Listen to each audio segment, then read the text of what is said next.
The property's assessed at $340,000, Dad. That's significant equity sitting idle. My daughter Jennifer spoke like she was pitching a quarterly earnings report. We were standing in my kitchen, the one I'd built from oak 40 years ago, and she'd just suggested I sell my house and move into her finished basement, the same basement where she stored her Christmas decorations and Brad's golf clubs. I looked at the papers she'd spread across my table: listing agreement, power of attorney forms, all helpfully marked with yellow tabs where I should sign. What Jennifer didn't know was that Tom Whitmore, the realtor whose name was printed at the bottom of that listing agreement, had been my friend since 1987. And Tom had already called me 3 days earlier asking why my daughter was shopping my house around to other agents. Before we continue, please subscribe to the channel and write in the comments what time it is where you are now. I'm Walter, 72 years old, retired union electrician. My wife Martha died 18 months ago after 46 years of marriage. Cancer, the fast kind. 3 months from diagnosis to me holding her hand while she took her last breath in the bedroom upstairs. The bedroom where we'd raised Jennifer. The house where we'd celebrated every Christmas, every birthday, every graduation.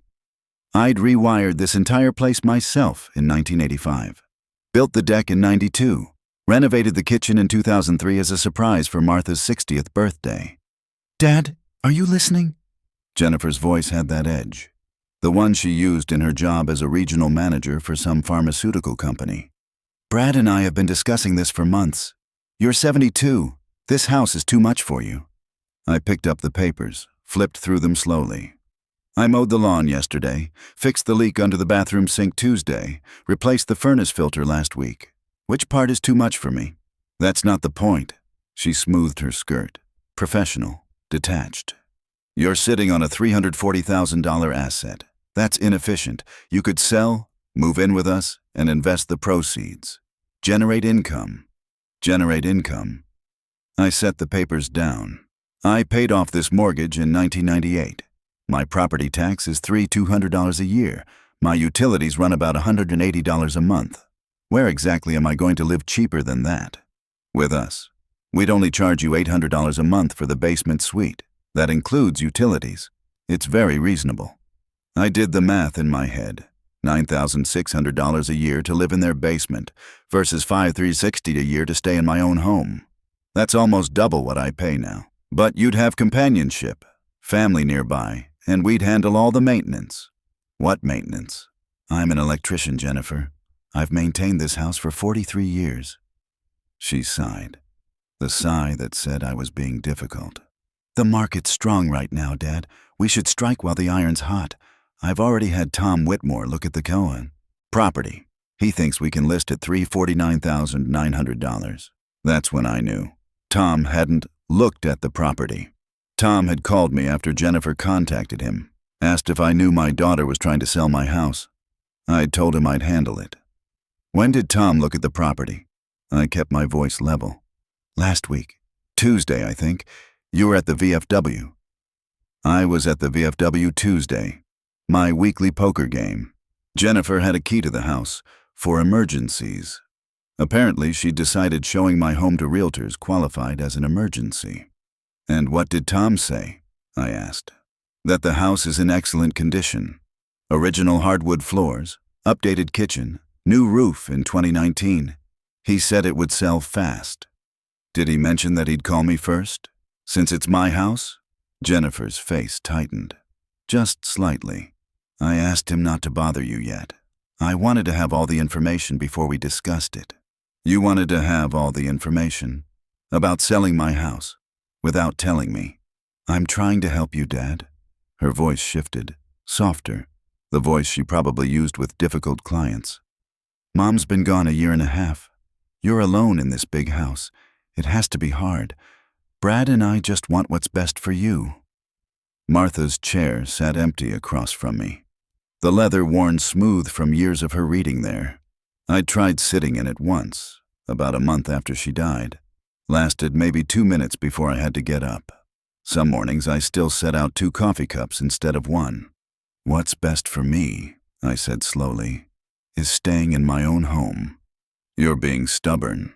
There it was, the real voice, the impatient one. I'm trying to plan for your future. What happens when you can't handle the stairs anymore? What happens when you fall and no one's here to help? I'm 72, not 92. I run 3 miles every other morning. My doctor says I'm in better shape than most men 20 years younger. For now. She gathered the papers, tapped them into a neat stack. Look, I'm not trying to pressure you. Just think about it. The offer stands. $800 a month, all utilities included, and you'd be with family. She left the papers on my table, walked to the door, turned back with a smile that didn't reach her eyes. We have a family dinner Sunday. 4 o'clock. We'll see you then. Maybe. It's important, Dad. Brandon's bringing his new girlfriend. Brandon was my grandson. 24. Good kid.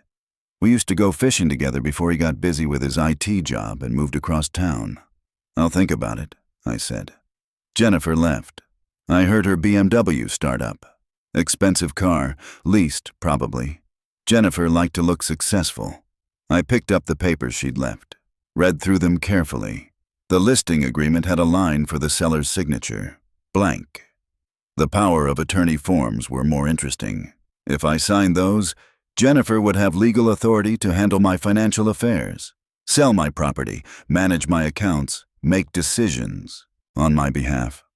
I walked to my desk in the den, pulled out my filing cabinet, found the folder labeled Financial Current. Inside was a copy of my will, updated 6 months ago, my investment statements, and a document I'd signed 3 weeks after Martha died, a durable power of attorney naming my attorney, George Mitchell, as my agent. Not Jennifer. George. I'd done that because Jennifer had started talking about consolidating my accounts about a month after the funeral. Wanted to add her name to my checking account. Just in case something happens. I'd smiled and said I'd think about it. Then I'd gone to George instead. My phone buzzed. Text message. Tom Whitmore. Did she show you the papers? I called him. Tom picked up on the second ring. Walter, how'd it go? She left the listing agreement and POA forms on my kitchen table. Told me I should think about it. Tom was quiet for a moment. You know she called 4 other realtors before me? I heard from Mike Patterson at Century 21. Said a woman contacted him about listing her father's house. Gave him this address. Mike asked if the father was on board, and she said you were developing dementia, and she had power of attorney. Ice spread through my chest. She said what? That you have dementia, that she has POA. Mike smelled something off and called me since he knew we were friends. That's when I called you. I don't have dementia. My voice came out harder than I meant it. I'm sharper than I was at 50. I know that. Anyone who knows you knows that. But Jennifer's shopping a narrative, Walt. She's setting up a story where you're incompetent, and she's the responsible daughter taking care of her declining father. I sat down at my desk, looked at the wall where Martha and I had hung 46 years of family photos. Jennifer's school pictures, her graduation, her wedding, the grandkids. Brandon at 5, holding up a fish we'd caught together at Green Lake. Why would she do this? I asked, even though part of me already knew. I can't answer that, Tom said, but I can tell you what I've seen in 30 years of real estate. When someone tries to sell a property behind the owner's back, it's usually about money. Either they need it or they think they deserve it. She makes good money. Brad, too. He's an accountant. How much have you helped them over the years? I didn't answer right away. Started running numbers in my head. The down payment on their first house, the wedding, the newer car when Jennifer's promotion required professional appearance, the loan for Brad's attempt at starting his own firm before he gave up and went back to corporate accounting. Some, I finally said. Some, in your vocabulary, usually means a lot. Look, Walt, I'm not saying your daughter's a bad person, but I am saying you need to protect yourself. Don't sign anything, and maybe talk to George about this. Already planning to. After Tom hung up, I sat there in Martha's old office chair. She'd paid the bills at this desk, managed our investments. She'd been the organized one. I'd brought home the paycheck and fixed everything that broke. We'd made a good team. The house settled around me. Old houses do that. They creak and whisper. Martha used to say the house was talking to her. 43 years of memories soaked into the walls. I picked up my phone, scrolled through my banking app, started looking at transfers, gifts, loans that never got paid back. $85,000 down payment on Jennifer and Brad's house in 2005. I'd cashed out part of my retirement to help them. They were young, struggling with student loans, and the market was hot. I'd wanted my daughter to have the security of home ownership. $32,000 for the wedding in 2001. Martha had insisted. Said every girl deserves her dream wedding. I'd worked overtime for 8 months to cover it. $18,000 for Jennifer's MBA program in 2008. She'd said the degree would lead to better opportunities. She'd been right. She'd gotten promoted within a year. $28,000 loaned to Brad in 2012 when he wanted to start his own accounting practice. The business folded after 14 months. I never got paid back. Never asked to be. $12,000 for the SUV in 2015. Jennifer's promotion required travel. Her old car wasn't reliable enough. Just a loan, Dad. We'll pay you back. Still waiting on that one. Then the smaller amounts. The constant smaller amounts. $500 here for an emergency car repair. $800 there for unexpected medical bills. $300 for new appliances when theirs broke. $650 for Brandon's laptop for college. $1,200 for emergency dental work. I scrolled back through 5 years of transfers. Tagged everyone that went to Jennifer or Brad. The app did the math for me. $43,280 in 5 years, not counting the big items from earlier, not counting the gifts for birthdays and Christmas, not counting the dinners I paid for when we went out, not counting the times I bought groceries when I knew they were stretched thin. Total it all up over the years, north of $200,000, maybe closer to $250,000. I'd never thought about it like that before. Never added it up. It was just helping my daughter, being a good father. Isn't that what you do? And what had I gotten in return?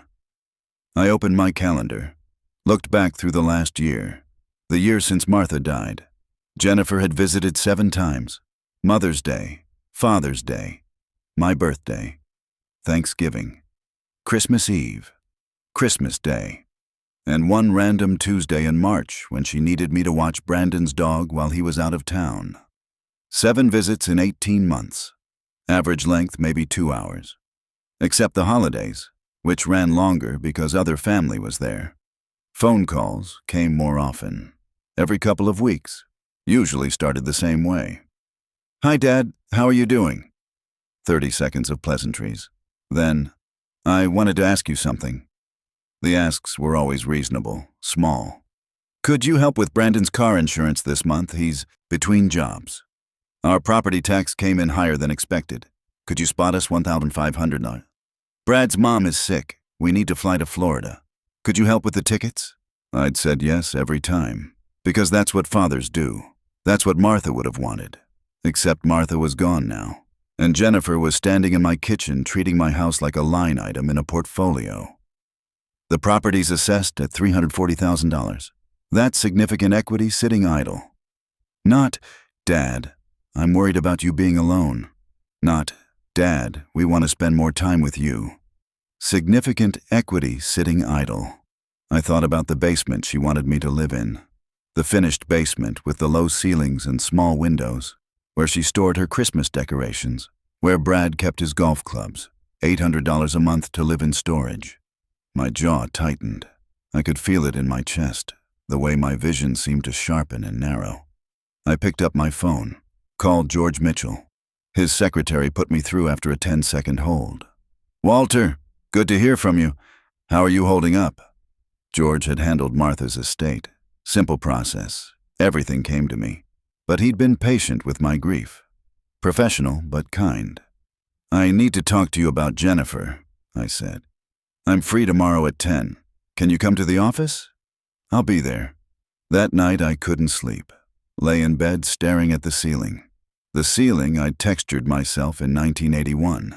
Martha had helped, laughing as she splattered plaster on her nose. We'd been young then, 34 and 32. Jennifer was 6. We'd thought we had forever. We'd gotten 46 years. Not long enough. Never long enough. Around 2 a.m. I got up, made coffee, sat at the kitchen table with Jennifer's papers spread out in front of me. Read every word in the listing agreement, every clause in the power of attorney forms. The POA was comprehensive. If I signed it, Jennifer would have authority to access all my bank accounts, sell any property I owned, make investment decisions on my behalf, apply for loans in my name, make healthcare decisions if I was incapacitated. Basically, Jennifer would own me. I thought about what Tom had said, that Jennifer had told another realtor I had dementia, that she had power of attorney. She'd lied, smoothly, professionally, to a stranger about her own father. The woman I'd raised, the little girl who used to climb into my lap and fall asleep while I watched Sunday football. The teenager I'd taught to drive, to change a tire, to negotiate a car price. The young woman I'd walked down the aisle. When had she become someone who could lie about me having dementia? When had I become equity sitting idle? I met George at his office Tuesday morning. He's 68. We'd known each other since '95 when he'd handled the contract on a commercial property I'd wired. Became friends over the years. "Tell me what's going on," he said. After his secretary brought us coffee, I laid it out. The papers Jennifer had brought, the 4 other realtors, the dementia claim, the $800 a month basement suite. George listened without interrupting, made notes on a yellow legal pad. When I finished, he sat back in his chair. "Have you signed anything she's brought you?" he asked. "No." "Good. Don't. Under any circumstances." He tapped his pen on the pad. "Walter, I'm going to be direct with you. Your daughter is setting up a financial elder abuse situation. She may not see it that way. She may genuinely believe she's helping, but the pattern you're describing, isolating you from your assets, spreading false information about your mental capacity, pressuring you to sign over legal authority, these are textbook warning signs." "Elder abuse?" The words felt wrong. She's my daughter. Most financial elder abuse is committed by family members, usually adult children. I see it more often than I'd like. He leaned forward. "Here's what I recommend. First, we document everything. I want you to write down every conversation, every request for money, every time she's pressured you, dates, times, what was said. Second, I'm going to draft a letter making it clear that I hold your durable POA, and any claims to the contrary are false. I'll send copies to every realtor in the county. Third, we're going to get you a cognitive evaluation. I know you don't, but we need documentation that you're competent. If Jennifer's telling people you have dementia, we need a paper trail proving otherwise. I'll set you up with Dr. Sarah Chen. She's a geriatric psychiatrist, does cognitive assessments. If she says you're sharp, no one can claim otherwise." "And what do I tell Jennifer?" George was quiet for a moment. "That depends. What do you want to happen here?" "I want to stay in my house." "Then you tell her that, firmly, and you prepare for her to push back." I drove home thinking about that word. Elder abuse. It sounded dramatic, like something that happened to other people, vulnerable people, not union electricians who could still run 3 miles and fix their own plumbing, but the definition fit. My daughter was trying to take control of my home, my money, my independence. Maybe she thought she was helping. Maybe she genuinely believed I couldn't handle my own affairs. Or maybe she just wanted the money. My phone rang while I was stopped at a red light. "Jennifer." "Dad, you never responded about Sunday dinner. Are you coming?" "What time?" I asked. 4 o'clock. I'm making pot roast." Martha's pot roast had been better.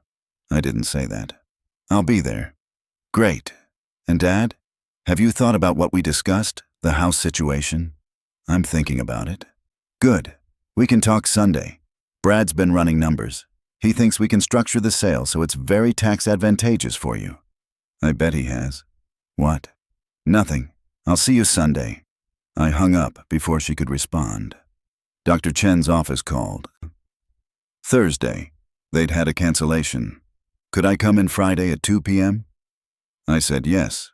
The cognitive evaluation took 90 minutes. Memory tests, problem-solving exercises, pattern recognition, questions about current events, history, basic math. Dr. Chen was thorough, professional, kind but detached. Mr. Sullivan, she said when we finished, I'm going to be frank with you. Your cognitive function tests in the superior range for your age group. Your memory is excellent. Your reasoning skills are sharp. You show no signs of dementia, cognitive decline, or impairment of any kind. Frankly, you're sharper than many of my 50-year-old patients. Can you put that in writing? I'll have a detailed report ready by Monday. I understand from Mr. Mitchell that you need this for legal purposes. My daughter thinks I'm losing it. Dr. Chen's expression didn't change, but something shifted in her eyes. I see. For what it's worth, Mr. Sullivan, you're one of the most cognitively intact 72-year-olds I've evaluated in 20 years of practice. If your daughter has concerns, they're unfounded. I picked up the report Monday morning. 8 pages, detailed test results, professional language.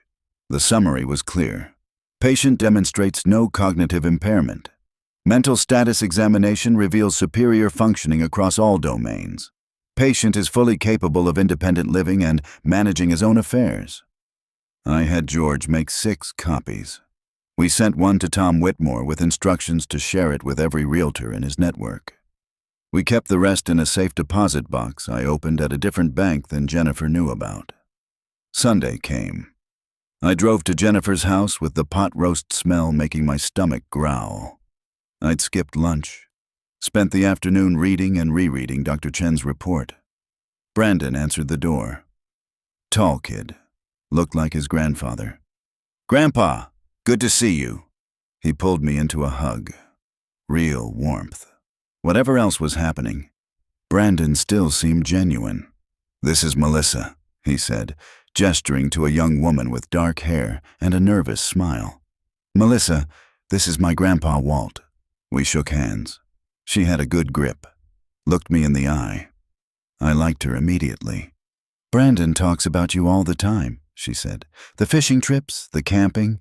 He says you taught him everything useful he knows. His mother taught him to dress nice and show up on time, I said. I taught him to bait a hook and change his oil. Jennifer appeared from the kitchen, apron on, smile bright. Dad, you made it. Come in, come in. Dinner's almost ready. The house smelled good. Looked good, too. New furniture since my last visit.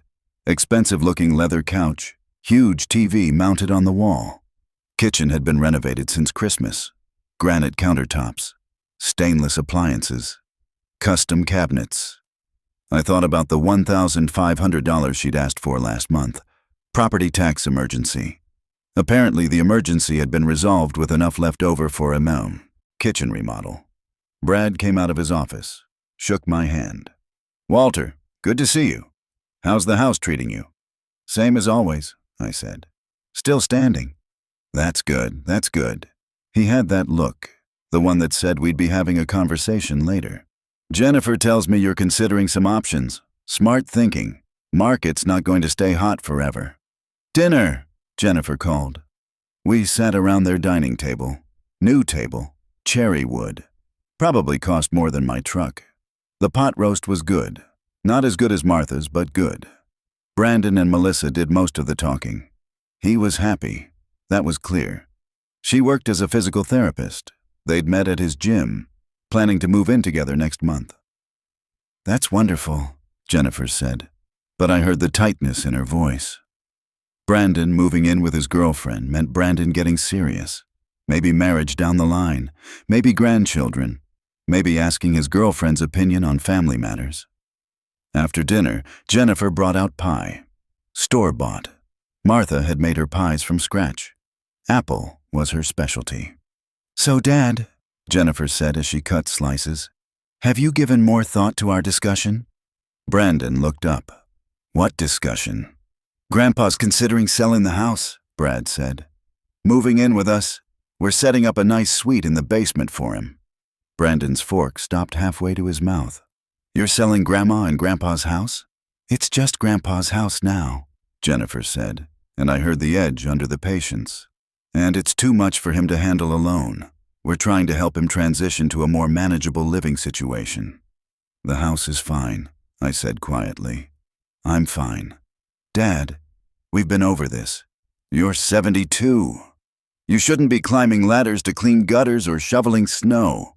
I pay a service to plow my driveway, and I cleaned my gutters in September before the leaves fell. It took 45 minutes. I set down my fork.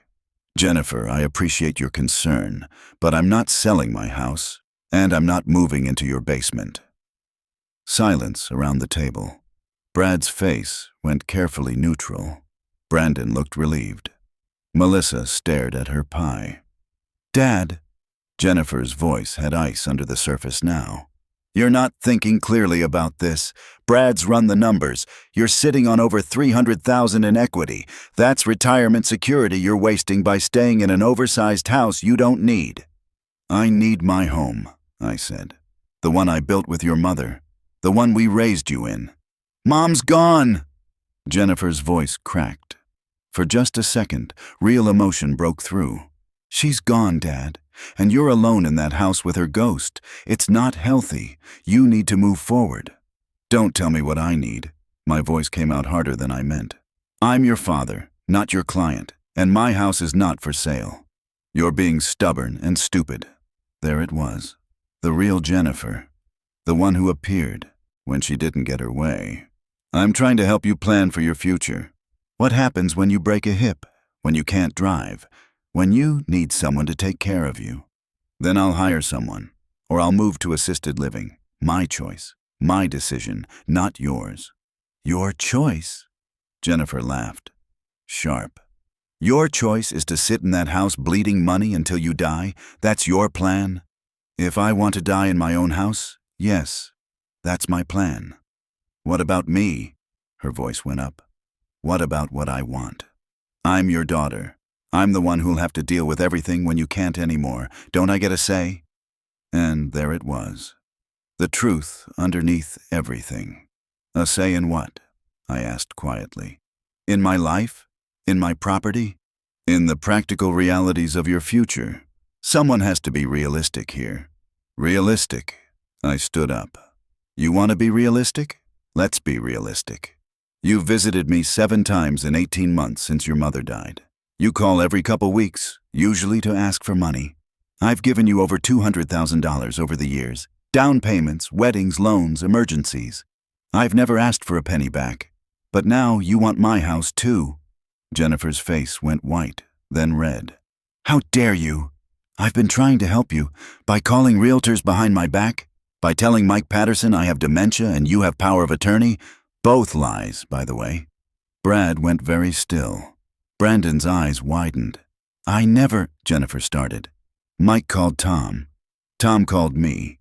Then 3 other realtors confirmed you'd contacted them with the same story, that your father had dementia and you needed to sell his house. You were being difficult. I needed them to understand the situation. The situation is, I'm competent, I own my home, and I'm not selling. George Mitchell has my durable power of attorney. I had a cognitive evaluation Friday. Perfect scores. Dr. Chen says I'm sharper than most 50-year-olds. I pulled a folded copy of the report from my jacket pocket, set it on the table. That's been sent to every realtor in the county, so you can stop shopping your stories. Dad, I'm not finished. My hands were steady. That surprised me. You brought me papers to sign. Listing agreement, power of attorney forms. If I'd signed those, you'd have control of my house, my money, my life. That's called financial elder abuse, Jennifer.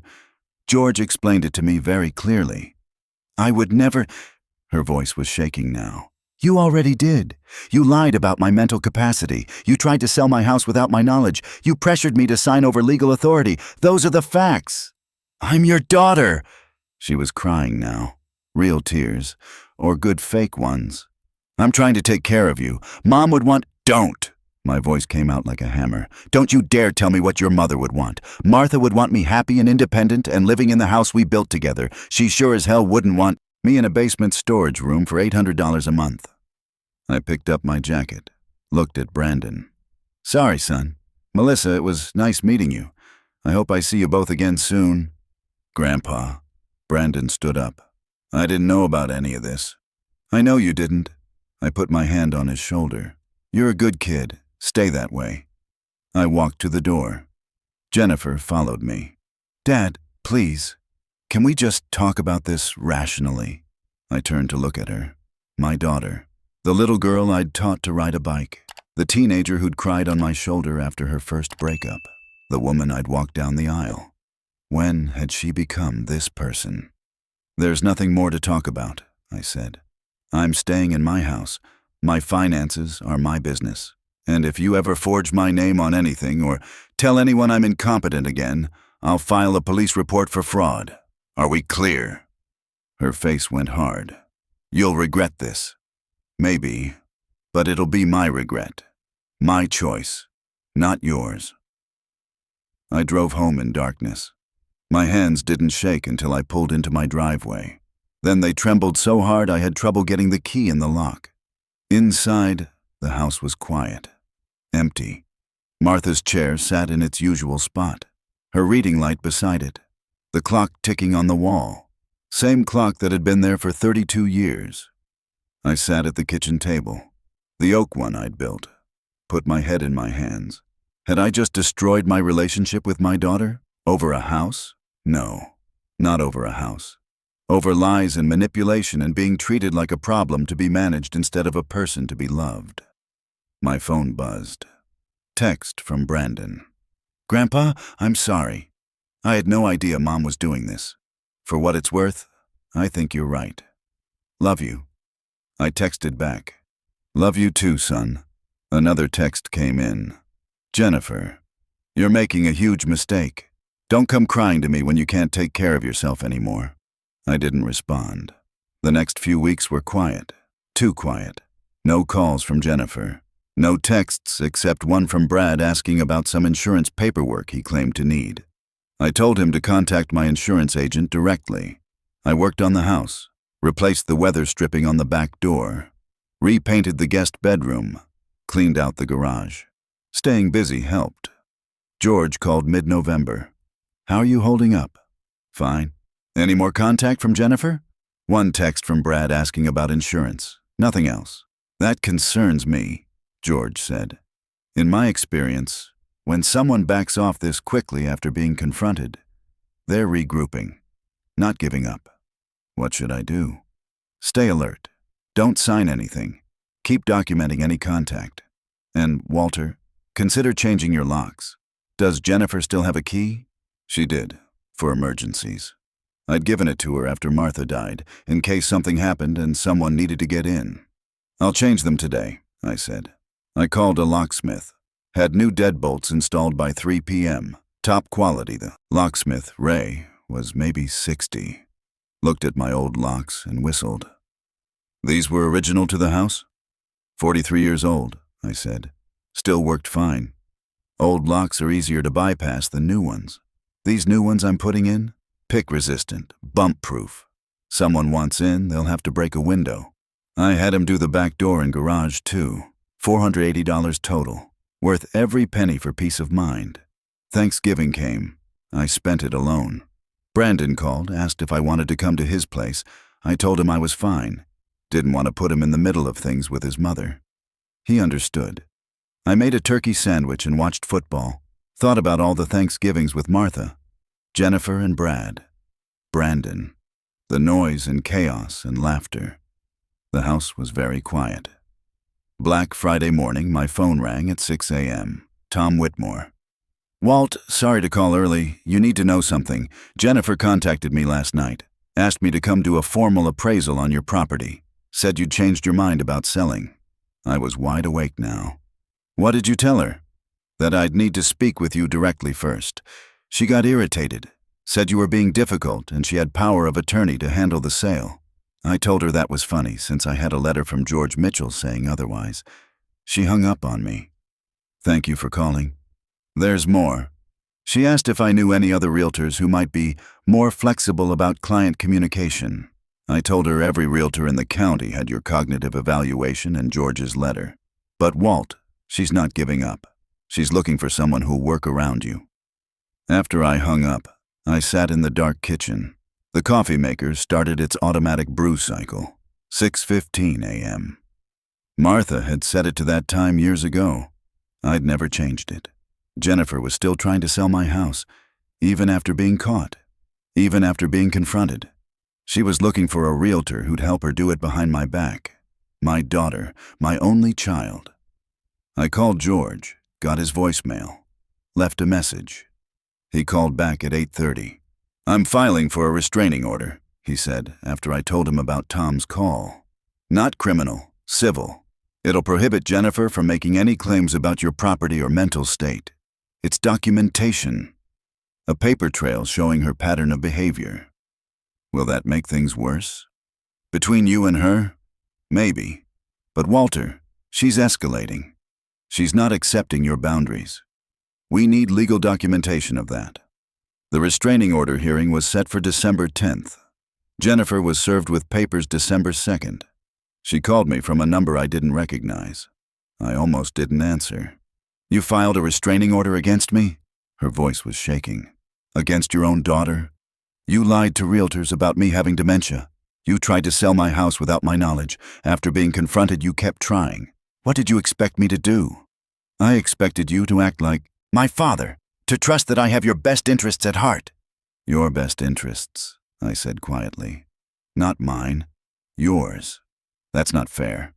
You want to talk about fair? Let's talk numbers. $85,000 down payment, $32,000 wedding, $18,000 MBA, $28,000 for Brad's failed business, $43,280 in the last 5 years alone, over $200,000 total. I never asked for a penny back. I never threw it in your face. I helped because you're my daughter and I love you. But apparently that wasn't enough. You want my house too." Silence on the line. Then, "I had no idea you were keeping score." "I wasn't, until you tried to take the one thing I have left of your mother." "The house is just a house, Dad." "No," I said. "It's not." She hung up. The hearing lasted 40 minutes. Jennifer showed up with Brad and a lawyer, young guy, expensive suit. He argued that Jennifer was a concerned daughter trying to help her aging father, that there was no pattern of abuse, just family disagreement. George presented the timeline, the 4 realtors Jennifer had contacted, the false claims about dementia, my cognitive evaluation, the attempts to continue shopping my house even after being confronted, the text saying, "Don't come crying to me when you can't take care of yourself." The judge, a woman maybe 50 with sharp eyes, listened to everything. Asked Jennifer directly, "Did you tell realtors your father had dementia?" "I may have expressed concern about his cognitive state. Did you, or did you not, tell Mike Patterson that your father had dementia and you had power of attorney?" Jennifer glanced at her lawyer. "I was trying to convey the urgency of the situation. Answer the question yes or no." "Yes, but—" "And did you have power of attorney?" "No." The judge looked at me. "Mr. Sullivan, how would you describe your relationship with your daughter?" "Complicated," I said.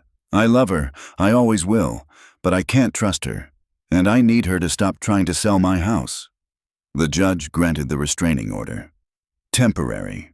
Prohibited Jennifer from making any claims about my property or mental capacity to third parties. Prohibited her from taking any actions related to my assets without my express written permission. Follow-up hearing in 90 days. Jennifer didn't look at me as she left the courtroom. Brad put his arm around her shoulders. Her lawyer was already talking, probably about appeals or next steps. George and I walked to the parking lot in cold December rain. "How do you feel?" he asked. "Like I just got a divorce from my daughter. I'm sorry it came to this." "Me too." Christmas approached. Brandon called to invite me to Christmas Eve at his and Melissa's new apartment. Small gathering, just them and a couple of friends. I said yes. December 23rd, I was in my garage doing some maintenance on my truck when I heard a car in the driveway. Looked up. Jennifer's BMW. She got out. Alone. No Brad. She looked thin, tired, older than 42. I walked to the garage door, didn't open it all the way, stood in the opening with my arms crossed. "Dad," she said, "can we talk?" "Restraining order says you're not supposed to contact me."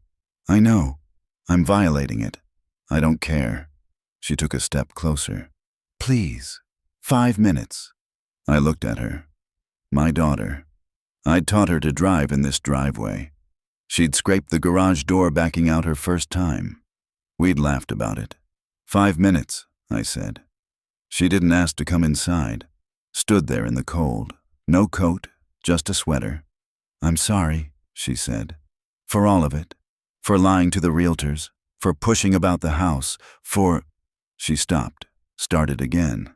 I convinced myself I was helping you. That you couldn't see the practical realities and someone had to be the adult. I am the adult, I said. I'm 72. I've been an adult longer than you've been alive. I know. I just... She wiped her eyes. When Mom died, I felt like I was drowning. You were drowning. Everyone was drowning, and I couldn't fix it. I can't bring her back. I can't make the grief stop. But I could fix the house situation. I could solve that problem. Make sure you were safe and taken care of and not alone. That felt like something I could control. By lying about me having dementia? That was wrong. I know it was wrong. I panicked when realtors started asking questions. I thought if I could just get the ball rolling, you'd see it made sense and go along with it. Without giving me a choice. Without giving you a choice, she admitted. Which was? She took a shaky breath. Abusive. That's the word George used in court. Financial elder abuse. I heard it and I wanted to argue, but he was right. I treated you like an asset to be managed instead of my father. The rain was picking up. Jennifer was getting soaked.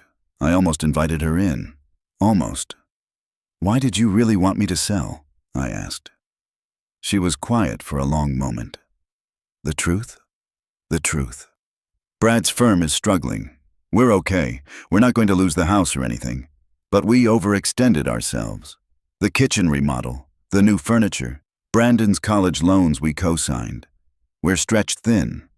And I looked at your house, this house, and I thought about $340,000 in equity and how much easier our lives would be if you sold it and gave us even a portion. There it was. Finally, the truth. And the $800 a month basement rent? I asked. Would have helped with the mortgage. She was crying openly now. I'm ashamed, Dad. I'm so ashamed. I told myself I was helping you, but really, I was trying to help us, and I was willing to lie and manipulate to make it happen. Yes, I said. You were. Can you ever forgive me? I looked at my daughter. Really looked at her, saw the scared little girl who'd had nightmares and climbed into bed with Martha and me, saw the teenager who'd gotten her heart broken and sobbed in my arms, saw the young woman who'd been so happy on her wedding day, and I saw the 42-year-old woman who'd lied about me having dementia to sell my house. I don't know, I said honestly.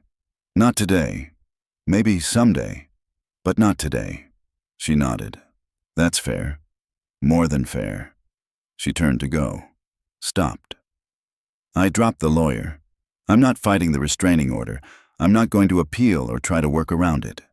You want me to leave you alone? I'll leave you alone. What I want, I said slowly, is for you to understand why I can't give up this house. Your mother and I built this life together. This house is all I have left of her. Her chair is still in the living room. Her books are still on the shelf. Some mornings I wake up and forget she's gone. I reach for her and she's not there. This house is the only place I still feel her. Jennifer's face crumpled. I miss her too, Dad, every day. I know you do. I'm sorry I made this about money. I'm sorry I made it about me. She walked back to her car, got in, sat there for a moment before starting it. I watched her drive away, stood in the garage for a while after she left, the rain on the roof, the cold seeping into my bones. Finally went inside, made coffee, sat at the kitchen table. My phone buzzed. Text from Jennifer. Thank you for listening. I love you. I'll respect whatever boundaries you need. I stared at the message for a long time. Finally typed back, I love you too. Not forgiveness, not yet. Maybe not ever. But truth. I did love her. That was the part that made this all hurt so much. Christmas Eve at Brandon and Melissa's was nice. Small apartment. Warm. They'd put up a tree. Nothing fancy. popcorn strings and handmade ornaments. Melissa had cooked a ham. We ate and talked and laughed. Brandon's friends were good people. One of them, Eric, was a carpenter. We talked shop for an hour. Around 9 p.m., Brandon pulled me aside. "Thank you for coming, Grandpa. I know things are rough with Mom right now." "She came by yesterday," I said. "We talked." "Yeah? How'd it go?" "Honest. First honest conversation we've had in a long time." "Do you think you guys will fix things?" "I don't know. Maybe. She's got some stuff to work through, so do I." Brandon hugged me. "For what it's worth, I think you did the right thing. Standing up for yourself. Grandma would be proud." That hit me hard. I had to turn away for a second. "You think so?" "I know so. She never let anyone push her around. Remember when that contractor tried to overcharge her for the deck repair? She threatened to report him to the Better Business Bureau and got the price cut in half." I laughed. That had been Martha. 5'3" of pure determination when she thought someone was trying to cheat her. "Your grandmother was a force of nature," I said. "So are you, Grandpa. You just hide it better." I drove home around midnight. The house was dark. I turned on the lights, put on coffee even though it was late, sat at the kitchen table, looked at Martha's chair, the leather worn smooth where her hands had rested, the reading light angled just how she liked it. "I hope I did the right thing, love," I said to the empty room. "I hope Brandon's right. I hope you'd be proud." The house settled around me. The clock ticked, the heater hummed, and for just a second, maybe I imagined it, maybe I didn't, I felt like Martha was there. Not physically, just present. The way she'd always been present in this house, in our life together. The restraining order was reviewed in March. Jennifer appeared via Zoom, told the judge she understood why it had been granted, said she'd been in therapy working on boundary issues and understanding her behavior, asked that it be lifted. George said he'd defer to me. The judge looked at me on the screen. "Mr. Sullivan, how do you feel about lifting the order?" "Lift it," I said. "But I want it on record that if there are any further attempts to access or make claims about my property, I'll be back here immediately." Fair enough. The judge lifted the order, dismissed the case. That evening, Jennifer texted, "Thank you." I didn't respond right away. Let it sit for a few hours. Finally wrote back, "How's therapy going?" "Hard, good. I'm learning a lot about myself. Not all of it pleasant." "That's what growth feels like," I said. We texted back and forth for a few minutes. Small talk, surface stuff. But it was communication. That was something. April brought rain and new growth. I planted tomatoes in the garden, Martha's garden. She'd planned it out 20 years ago, amended the soil, built the raised beds. I'd helped with the construction, but it had been her vision. I hadn't planted anything last year. Too raw, too painful. This year felt different. Brandon came over one Saturday, helped me mulch the beds. We worked in comfortable silence for a while. Then he said, "Mom's doing better." "Yeah? She talks about you sometimes, misses you, doesn't expect you to forgive her. Just misses you." "I miss her too," I admitted. "But I'm not ready yet." "I know, that's okay. How are you and Melissa?" Brandon grinned. "Good, really good. Actually, I wanted to talk to you about something." He pulled a small box from his pocket, opened it, a ring, simple, elegant. "I'm going to ask her to marry me." Joy bloomed in my chest, pure and unexpected. "Brandon, that's wonderful. You think Grandma would approve? Your grandmother would love her. I love her. You picked well, son. I learned from the best." He looked at the house. "I know Mom hurt you, Grandpa. I know what she did was wrong, but she raised me pretty well. She and Dad taught me good values, how to work hard, how to treat people right. She lost her way for a while, but she's not all bad." "I know she's not," I said. "She's my daughter. I love her. But love doesn't mean letting people walk all over you. Your grandmother taught me that too." We finished the mulching. I sent Brandon home with tomato plants to start his own garden. Watched his truck pull away. Stood in the driveway looking at my house. The house I built with Martha. The house I'd almost lost. The house that represented 43 years of memories and life and love. I wasn't giving it up. Not for money. Not for anyone's convenience. Not until I was ready. And maybe not even then.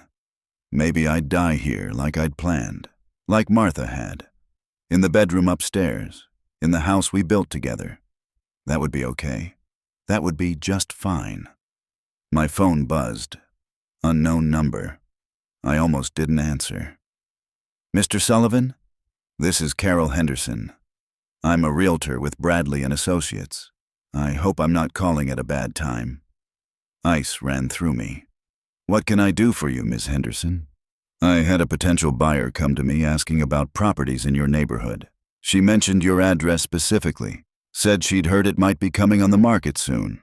I wanted to reach out directly to you before proceeding. Is your property for sale? No, I said. It's not. And whoever told you it might be was mistaken or lying. I'm not selling now or in the foreseeable future. I understand. I appreciate you clarifying. The potential buyer seemed quite certain, so I wanted to verify. Ms. Henderson, can I ask who this potential buyer was? I'm not really supposed to share client information, but given the circumstances, she gave her name as Jennifer Morris, said she was your daughter. I closed my eyes, counted to 10. Ms. Henderson, my daughter has no authority to purchase or sell my property. There was a restraining order earlier this year prohibiting her from making any claims about my assets. That's been lifted, but the underlying issue remains. If she contacts you again, please feel free to tell her to contact me directly. I will absolutely do that, Mr. Sullivan, and I apologize if this call upset you. Not your fault. Thank you for reaching out. After I hung up, I called George. Voicemail. Left a message. Jennifer's at it again. Different approach this time. Call me. Then I called Jennifer. She answered on the third ring. Dad? Carol Henderson just called me, I said. Why were you asking a realtor about buying my property? Silence. Then, I can explain. I'm sure you can. I'm listening. Brad and I talked about it. We thought maybe if we bought the house from you at fair market value, you could take the money and move somewhere smaller. Somewhere easier to maintain. We'd keep the house in the family. Eventually, Brandon could have it. You thought you'd buy my house. The house I own outright. The house I'm living in. That I've told you repeatedly I'm not selling. It would solve everything, Dad. You'd have financial security. We'd have the investment. The house stays in the family. Everyone wins. Except I'd be homeless. You wouldn't be homeless. You'd buy a condo or a nice apartment. Something manageable. Dad, please. We worked out a whole plan. It makes sense. What makes sense, I said, voice cold, is you respecting my boundaries. I'm not selling my house. Not to you, not to anyone. I'm done having this conversation. Dad, no, we're done. If you contact another realtor about my property, I'm filing another restraining order. If you show up here without an invitation, I'm calling the police. I love you, Jennifer, but I'm finished with this. I hung up, hands shaking, sat down hard at the kitchen table. Martha's chair across from me. Empty. Always empty. I don't know what to do, I said to the chair, to the empty space where my wife should be. She won't stop. Our daughter won't stop. How do I fix this? The house didn't answer. It never did. Just settled and creaked and held me in its familiar walls. George called back 30 minutes later. I told him about Carol Henderson, about Jennifer's new plan to buy the house. That's harassment, George said flatly. We file again, tomorrow. I'll have the paperwork ready by noon. I'm tired, George. I'm tired of fighting my own daughter. I know, but she's not giving you a choice. The second restraining order hearing was in June. This time, Jennifer didn't contest it, didn't show up. Sent her lawyer to accept service and waive her right to a hearing. The judge granted it. 1 year. Prohibited Jennifer from contacting me about my property or finances in any way. Prohibited her from making any claims or taking any actions related to my assets. Violation would result in contempt charges. I drove home in summer sunshine, the trees fully green, flowers blooming, Martha's roses by the front porch were spectacular this year. I'd been taking care of them, feeding them, watering them. They were thriving. Brandon called that evening. "Grandpa, what happened? Mom won't talk about it." I told him. All of it. Carol Henderson, Jennifer's plan to buy the house. The second restraining order. Jesus, Brandon breathed. She really won't let it go. No, she won't. I'm sorry, Grandpa. I know this hurts. It does, but I'm not backing down. This is my home, your grandmother's home. Nobody's taking it from me. Good. Stand your ground. He paused. Melissa and I are getting married in September. Will you come? Of course I'll come. Mom's invited too. I know that's awkward, but she's still my mother. I understand. It's your wedding. Invite who you want. I'll be there. Thank you. September came cool and clear. Perfect weather. The wedding was small, a park pavilion. Maybe 50 people. Melissa looked beautiful. Brandon looked happy. That's all that mattered. Jennifer was there with Brad. We didn't speak. Made eye contact once across the pavilion. She looked away first. After the ceremony, during the reception, Brandon pulled me aside. Thank you for coming. I know it wasn't easy. Wouldn't have missed it for anything. You did good, son. She's perfect for you. Grandma would have loved her, right? Your grandmother would have claimed her as the granddaughter she never had. Absolutely. Near the end of the reception, Jennifer approached. Brad a step behind her. She looked nervous. Dad, she said quietly, can I talk to you for a minute? I glanced at George, who was there as my guest and my lawyer. He gave a small nod. I stepped away from the crowd with Jennifer. I'm not here to talk about the house, she said immediately. I know I'm not supposed to contact you about that. I just wanted to say... She took a breath. Congratulations. On Brandon. You raised him well. Helped raise him. He's a good man. Thank you. And I wanted to say I'm sorry. Really sorry. For everything. I know I've said it before, but watching Brandon today, seeing how happy he is, it made me think about what matters, and I destroyed what matters between us over money and control. I hate myself for that. You should hate the actions, I said. Not yourself. Actions can be corrected, apologized for, made right. Can they? Can this be made right? I looked at my daughter, really looked at her. She'd lost weight, had circles under her eyes, looked older than 42. The stress had aged her.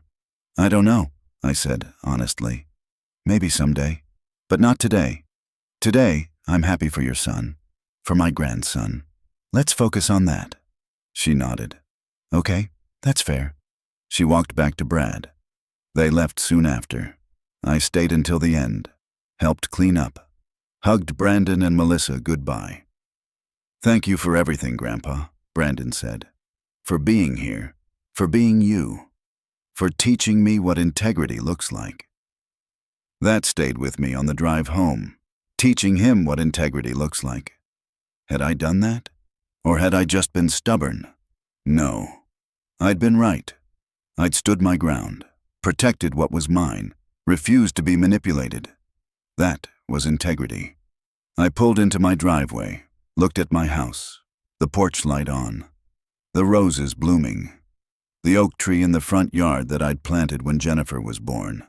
Home. My home. Martha's home. Our home. Nobody was taking it from me. Not now, not ever. I walked inside, made coffee, sat at the kitchen table, Martha's chair across from me. We did good with Brandon, I said to the empty space. He turned out right. Whatever else happened, we did that part right.